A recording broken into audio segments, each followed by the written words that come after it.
एक इसका भीतर का भेद भी है। माता पिता प्राय प्रशंसा नहीं करेंगे और ये अधम सुख है। जब सुखों की चर्चा की गई शास्त्र में तो एक सुख बताया अधम और निकृष्ट सुख। पता है वो कौन सा है? कि माता पिता से भी प्रशंसा की अपेक्षा करना, उनसे भी प्रणाम की अपेक्षा करना, उनसे भी बड़े आदर की अपेक्षा करना। मतलब वो भी ये स्वीकार कर लें कि आप कितने महान हो गए और वो आदर से झुकें। मतलब उनमें एक आदर पैदा हो जाए आपके लिए, यानी आपके माता पिता में आपके लिए आदर पैदा हो जाए, गुरुजनों में आदर पैदा हो और उनसे अपेक्षा हो आपकी, उनसे आपकी अपेक्षा बन जाए कि वो आदर कर रहे हैं कि नहीं, उनके भी शीश झुक रहे हैं कि नहीं। ये इंद्र में बात पैदा हो गई। तो अम्लान का अर्थ है जो कभी नहीं मुरझाएगी माला, जो पुष्प कभी नहीं मुरझाएंगे, ऐसी माला उतारकर उन्होंने उनके तप तेज से त्याग से ऐसे। और ये बात कही थी भगवान राम ने किसी थे। अभी हम जिस आश्रम में जा रहे हैं वहां का चित्र बड़ा विचित्र हो जाएगा, दृश्य बड़ा विचित्र है वहां का, वो हमको ठग न लें। बस आपको इतना ध्यान रखना है कि इससे पहले कि अत्रि अनसुईया कुछ करें हम गिर पड़ेंगे उनके चरणों में। एक दृष्टि से मेरी मां लगती है, वो मेरे पिता ही हैं। वो थाल सजाए बैठे हैं, निरांजन लिए बैठे हैं, उनके डलिया में सुंदर फल रखे हैं रसीले, अद्भुत पुष्पों की माला लिए बैठे अत्रि हमारा सम्मान करने के लिए। लेकिन ये हमसे चूक ना हो जाए, हम अत्रि के पुष्पों को स्वीकार नहीं करेंगे, उनके रसीले फल वो डलिया लेकर हमारे सम्मान में आगे बढ़ें, ये हम स्वीकार नहीं करेंगे। वो मुनि हैं, ज्येष्ठ हैं, वो मुझ जैसे अनेक राम पैदा करने की सामर्थ्य रखते हैं, वो अत्रि है। उनकी भार्या अनसुईया कोटि कोटि सीताओं को पैदा कर सकती है। वो मुष्टिक प्रहार कर गंगा पैदा कर चुकी है, वो योग मंडल का जल हमारे माथे पर छिड़क कर हमें बालक बना चुकी है, वो अनसुईया है। अनेकों युगों का निर्माण कर सकती है। पार्वती ब्रह्माणी और हे सीते रमा, आप पहचान नहीं पाई थी हमें, छोटा बाल बना के रख लिया। वो दत्त जननी है, वो त्रिमूर्ति की जननी है। इसे ये ध्यान रखना है कि बड़ों से आदर नहीं लेना है। अब हम अनसुईया के और अत्रि के आश्रम में प्रवेश कर रहे हैं, वहां ये घटना होगी कि वो हमारे आदर के लिए दौड़ेंगे, इससे पहले वो हमारा आदर करें, हम उनके चरणों में गिर पड़ेंगे। सीता ने कहा कि मैं तो बहुत पहले से जानती हूं कि वो पराम्बा हैं, जगदम्बा हैं, गुरु माता हैं, ज्येष्ठा हैं, कुलमान्या हैं, पूज्या हैं। जो पूज्या हैं, जो ज्येष्ठाएं हैं, जो ज्येष्ठ हैं, वरिष्ठ हैं, उनका तो आदर होना ही चाहिए। हमारे यहाँ मान्य पुरुष का आदर हम करते ही हैं, उत्सव पुरुष का कोई प्रतिष्ठित हो जाए, उच्च पद पर बैठ जाए तो आदर तो हम करते ही हैं, क्योंकि पद का आदर है, प्रतिष्ठा है। इस कारण, पद के कारण हम तो सुपारी के आगे शीश झुकाते हैं, क्योंकि सुपारी में गणेश है थोड़ी देर के लिए।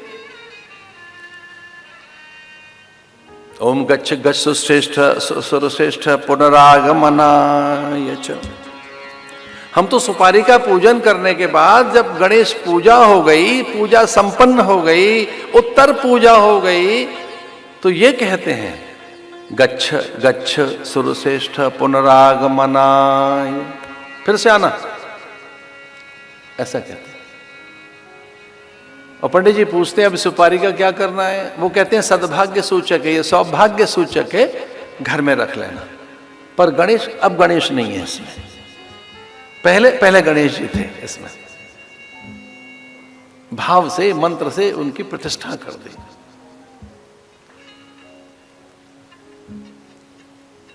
तो अनसुईया के पद गई सीता, गिर पड़े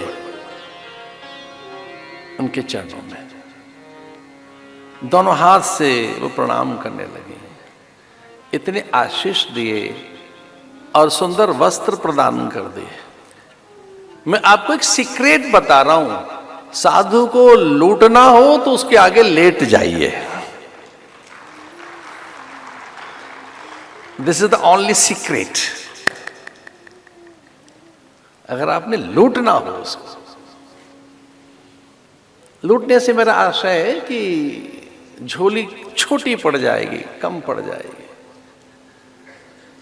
पता नहीं क्या दे देगा वो। इतनी आशीष, उपदेश, जो जीवन भर मौन रही ऐसी अनसुईया कभी नहीं बोली किसी से, कभी नहीं बोली, प्राय मौन। वो अनसुईया एकदम बोलने लगी और सीता को अनेक आशीष, उपदेश, स्त्री के उपदेश बताने लगी, तरुणियों के, कुमारियों के, विवाहिताओं के। दुर्भाग्य से पति न रहा हो तो वैधव्य है तब, बहुत वृद्ध हो गए तब। स्त्री को क्या करना चाहिए, एक स्त्री ही उपदेश दे रही है दूसरी स्त्री को। मां अनसुईया उपदेश दे रही हैं और सीता टकटकी लगाकर सुन रही हैं। वो सीता जो जगदम्बा हैं, वो सीता जो लक्ष्मी हैं, उनके कपोल गीले हैं, हाथ जोड़ रही हैं, शीश झुका रही हैं कि देखो हमें उपदेश मिल रहे हैं। एक इसका अर्थ यह भी है कि कितने बड़े बन जाओ, कभी कभी मन के एक कोने में ये बात याद रखो कि हमें भी दूसरों से उपदेश लेने हैं, हमें भी सीखना है। कितने ही बड़े बन जाओ, पर मन में जिज्ञासु को छुपा के रखो, साधक को जिज्ञास वृत्तियां चैतन्य रहे। और मां अनसुईया उपदेश दे रही हैं और सीता सुन रही हैं। उन्हें भी अम्लान वस्त्र दे दिए कि ये कुचैले नहीं होंगे, कुचैल नहीं होगा, माने फटेंगे नहीं, मैले नहीं होंगे, इनमें दुर्गंध नहीं आएगी, ये जीवंत और जागृत रहेंगे, प्रत्येक ऋतु और अवस्था में शुभ्र रहेंगे। और हां, इनसे कभी अहित नहीं होगा तेरा, कभी नहीं। ऐसे दिव्य वस्त्र माने प्रदान कर दिए सीता को। जब से वो अयोध्या से निकली पहली बार किसी ने वस्त्र दिए उनको, पहली बार अनसुईया से वस्त्र मिल गए, उपहार मिल गया, उपदेश मिल गया। लेकिन अत्रि और राम के बीच में वो बात नहीं हो सकी। राम को अवसर नहीं दिया अत्रि ने प्रणाम करने का। सीता को तो वो अवसर मिल गया, सीता तो गिर पड़ी चरणों में अनसुईया के और उपदेश आरंभ हो गया। सीता को गले लगा लिया। अनसुईया ने अनेक उपदेश, आशीष, अनुग्रह की वृष्टि और सुंदर वस्त्र। लेकिन राम और अत्रि के बीच में यह नहीं हो सका। अत्रि ने अवसर नहीं दिया उनको कि वो पैर छू सके। अत्रि ने कहा, यह ब्रह्म है, परमात्मा है, मैं सामान्य ऋषि हूं, मैं केवल ऋषि हूं और ईश्वर मेरे पैर छुए, ये ठीक बात नहीं है। मैं ब्रह्म ज्ञानी हूं, मुझे तो नित्य ज्ञान है कि कौन क्या है। पति पत्नी में एक विजयी हो गया, सीता विजयी हो गई। बाद में कहा सीता ने, देखो हम तो अनसुईया से आशीष, अनुग्रह, वस्त्र, उपहार, विविध सद्गुण ले आए, लेकिन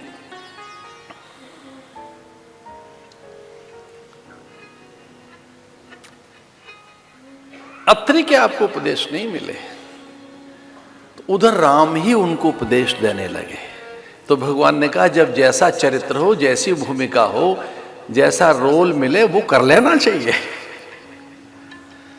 अब इस समय उपदेशक का बना, ब्रह्म का तो ब्रह्म बन गया।